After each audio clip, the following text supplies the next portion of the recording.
Olá pessoal, sejam muito bem-vindos a um novo vídeo aqui no canal. Hoje eu quero conversar com vocês sobre um clássico, 1984, do escritor George Orwell. Galera, antes de começar o vídeo, eu quero falar com vocês sobre uma coisa que aconteceu comigo enquanto eu estava lendo o livro e também pesquisando sobre os assuntos que são abordados durante a narrativa. Eu me deparei com vários vídeos na internet, nas redes sociais, no YouTube, sobre várias pessoas criticando o Orwell, as questões que o Orwell defendia e o que ele foi em vida, o que ele fez na vida dele. Então eu quero deixar claro aqui no vídeo que eu não vou conversar sobre a figura do George Orwell, o que ele fez na vida dele, a pessoa que ele era, o ser humano que ele era. Eu vou falar somente sobre a narrativa, o livro em si, 1984, certo? A gente podia fazer um vídeo gigante aqui falando sobre ele, sobre o escritor, e com argumentos contra e a favor, mas não é o que a gente vai fazer, vou falar sobre a narrativa. Então vamos lá. 1984 foi o último livro do George Orwell. Ele escreveu em 1948 e ele faleceu em 1950. Então foi a última narrativa que ele escreveu.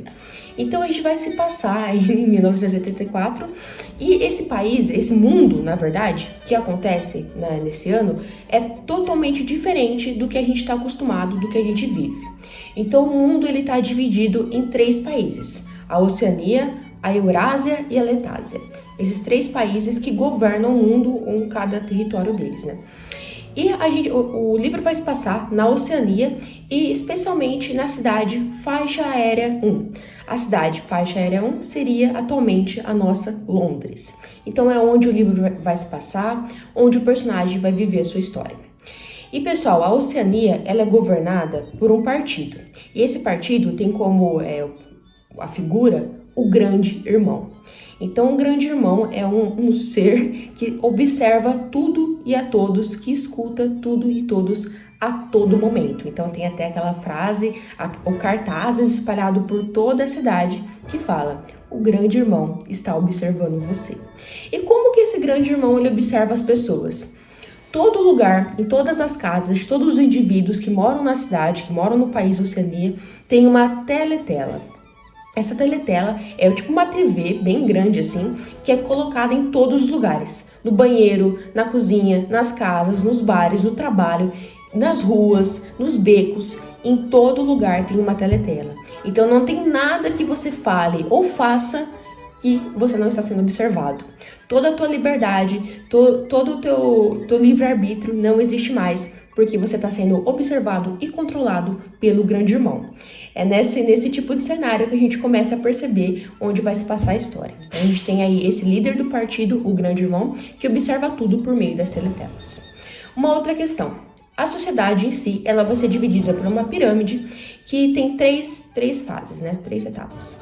A primeira, lá em cima, no topo, a gente tem o núcleo do partido, que são os governantes, que são as pessoas que têm todo o poder, que têm a posse de tudo. É o núcleo do partido. Depois a gente tem o externo do partido, que é alguns funcionários que trabalham para o partido. No caso, o nosso personagem em si, ele vai fazer parte aí do externo do partido, que eles são extremamente vigiados, eles também têm condições de vida bem precárias.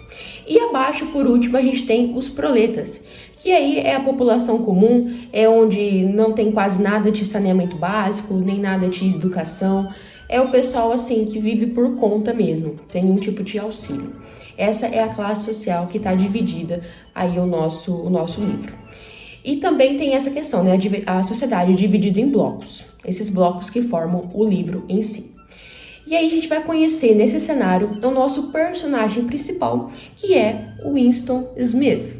O Winston Smith, ele trabalha no partido e ele trabalha o partido, ele é dividido em ministérios. Então a gente tem o Ministério da Verdade, que é onde o Winston trabalha, e o Ministério da Verdade, a função dele é contar mentiras. Por quê? Qual é o trabalho do Winston? Ele pega jornais, revistas, livros e reescreve. Por exemplo, a Oceania, ela ficou grande parte do tempo em guerra com a Eurásia. Então eles guerreavam e eram aliados da Letásia. Muito tempo aconteceu isso.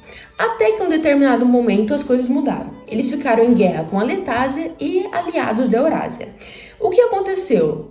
Tudo que foi escrito em relação a essa guerra foi mudado. Teve que reescrever tudo, como se desde o começo a guerra não era contra a Eurásia, e sim contra a Letásia. Entendeu? É uma forma de você controlar o passado. Porque, como diz o livro, quem controla o passado, controla o presente, controla o futuro. Então o partido, ele controla totalmente o passado, que dessa forma é controlado o futuro. Então isso é o trabalho do Winston, é reescrever essas frases, é reescrever esses livros, reescrever esses jornais que falam sobre a guerra e outras várias questões, né? Então toda hora o passado é mudado. O passado nunca tá parado, ele sempre está mudando em relação a essas questões. Então esse é o Ministério da Verdade, que é onde o nosso personagem trabalha. Depois vai ter o Ministério da Fartura, que é encarregado sobre a escassez, o Ministério da Fartura sobre a escassez, e o Ministério do Amor, que fica com a função da tortura. Esse é o nosso cenário principal do livro de 1984. E esse nosso personagem, Winston Smith, ele tem umas questões. Porque, gente, o partido ele vai controlar. Ele não vai só controlar as pessoas, o que elas leem, o que elas escutam, o que elas comem, o que elas bebem, com quem elas se relacionam. Eles controlam tudo isso. Mas, acima de tudo, eles controlam o sentimento das pessoas e muito do pensamento. O partido ele conseguiu algo que todo governo totalitário do passado não tinha conseguido, que é controlar o pensamento dos outros. É isso que o partido faz, é isso que o partido exerce durante o livro. E o Winston ele tem algumas questões que ele começa aí a se perguntar se isso está certo. Ele sempre vai ter na memória dele, ele sempre vai ter na consciência que o passado era melhor do que o futuro, por mais que ele não consiga se lembrar muito do passado. Então ele tem essas questões, ele começa a ter como pano de fundo a revolução. Ele quer que o partido não exista mais. Ele quer que não exista mais o grande irmão. Então essa é a questão do Winston, e é aí que esse personagem vai começar a se desenvolver. O livro tem 3 partes. A primeira parte, a gente conhece o Winston, a gente conhece o trabalho dele, a gente conhece a vida dele, a gente conhece o que ele faz. Na segunda parte, a gente vai começar a ver essa questão da revolução do Winston. Ele conhece uma outra pessoa que também tem uma questão relacionada também à rebeldia, de certa forma.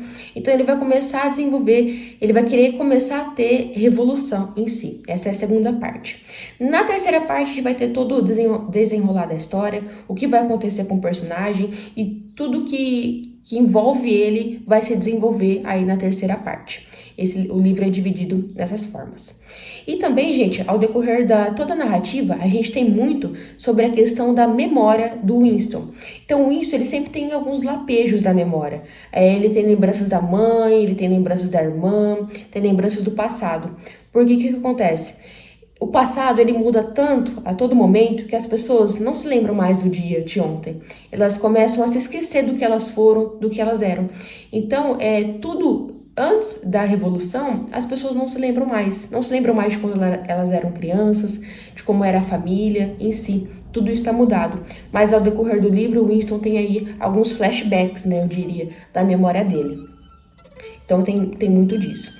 Eu acho o personagem do Winston um herói meio egoísta, porque assim, ele quer salvar a humanidade em si, ele quer que as coisas mudem, mas ele pensa muito nele também. Então eu achei ele um pouco diferente de todos os personagens que eu já vi, porque eu achei ele um pouco egoísta, um herói egoísta. Mas achei legal, achei isso bom. Gente, uma outra questão que é muito importante para o livro é saber o momento histórico que ele se passa. Então ele vai ter aí o livro, né? O Orwell escreveu o livro na passagem da Segunda Guerra Mundial para a Guerra Fria. Então a Guerra Fria, o que é? Esse momento que todo mundo estava muito tenso, aquele momento de tensão no mundo, que poderia acontecer uma guerra nuclear, que poderia acabar com toda a humanidade.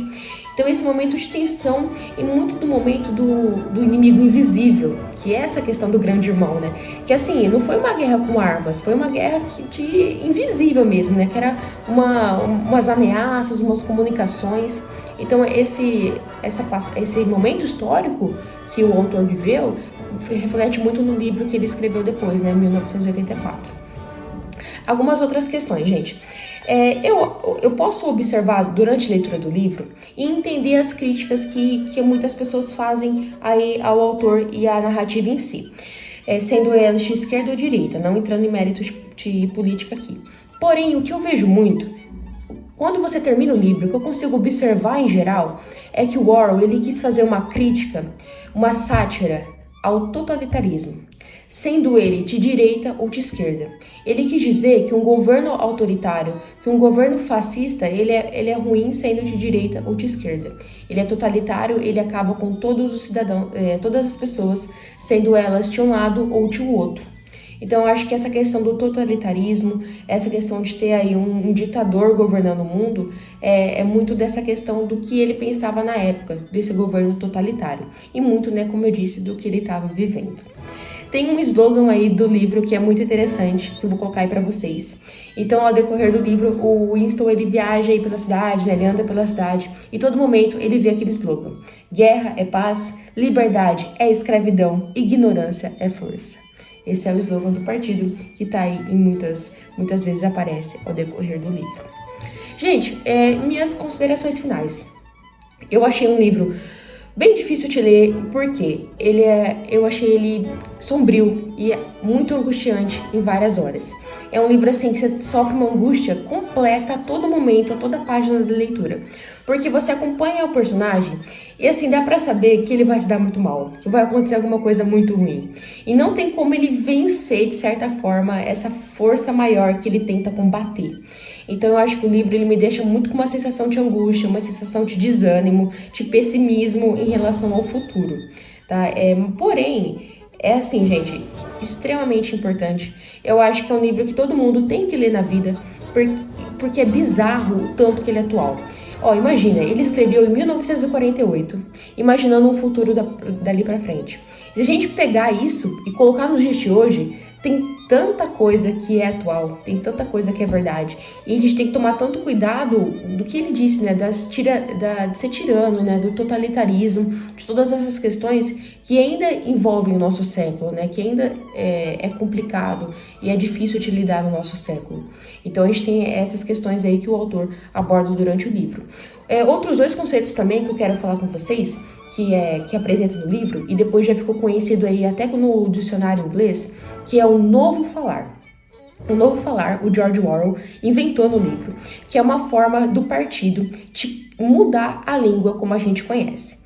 Então, o que é o novo falar no livro? O partido, ele pega palavras, todas as palavras, e quer mudar, tirar adjetivos, tirar verbos, transformar tudo diferente. Porque assim, quanto menos palavras você tem, menos a possibilidade de você conseguir se expressar. E melhor ainda, de você ter um raciocínio. Então é isso que o partido quer fazer. Ele quer tirar totalmente do raciocínio, totalmente da maneira de pensar. Por exemplo, a gente tem a palavra bom e a palavra ruim. O partido não tem mais isso na sociedade. Não existe mais o ruim, existe desbom. Tá vendo? É uma forma de você juntar a palavra. E assim você vai perdendo outros adjetivos, outras questões que é totalmente ruim para tua mente, para tua liberdade de se expressar. E uma outra questão bem complicada durante o livro é o duplo pensar. Gente, essa palavra duplo pensar ficou muito conhecida depois do lançamento do livro. Muitas pessoas utilizam ela, né? Como eu disse, tá até no vocabulário inglês, double think, já tá no dicionário, que quero dizer no dicionário, o double think, o duplo pensar. O que é o duplo pensar? Os seres humanos daquela época, no livro, eles têm duas verdades. Alguns deles sabem que as coisas não estão certas, que as leis da natureza não é aquilo que o partido quer dizer. Porém, eles têm que aceitar o partido. E a ideia do partido tem que ser verdade para eles. Então, a todo momento, eles têm uma briga interna, uma briga na mente para aceitar a verdade do partido. É isso que o nosso personagem vive. Então, por exemplo, o partido quer fazer você acreditar que 2 mais 2 são 5. E isso é totalmente contra as leis da matemática, as leis da ciência, da natureza em si. Porém, se essa é a verdade que o partido quer que você acredita, você tem que fazer de tudo para acreditar. E com isso, mudando a tua consciência, mudando algo interno, algo dentro de você. Realmente uma lavagem cerebral. É isso que a gente aborda com o duplo pensar. Claro que também tem outras possibilidades, outras formas de falar do duplo pensar e de como ele afeta o ser humano em si. É muito do que aconteceu com o personagem. Então, gente, para finalizar agora de vez, Eu gostei muito da narrativa, eu posso dizer que foi um livro que eu consegui ler rápido, por mais que eu disse que foi angustiante. Gostei muito, recomendo fortemente. Eu acho que é um clássico assim que a gente tem que ler para entender bem muitas questões da nossa sociedade atual. É bizarro como continua sendo atual, como o Orwell conseguiu ir no futuro, né, ir à frente do seu tempo e escrever esse livro, escrever essa narrativa. Então eu recomendo fortemente. Espero que vocês tenham gostado do livro, do livro e do vídeo. Deixem um like que eu volto em breve com mais resenhas.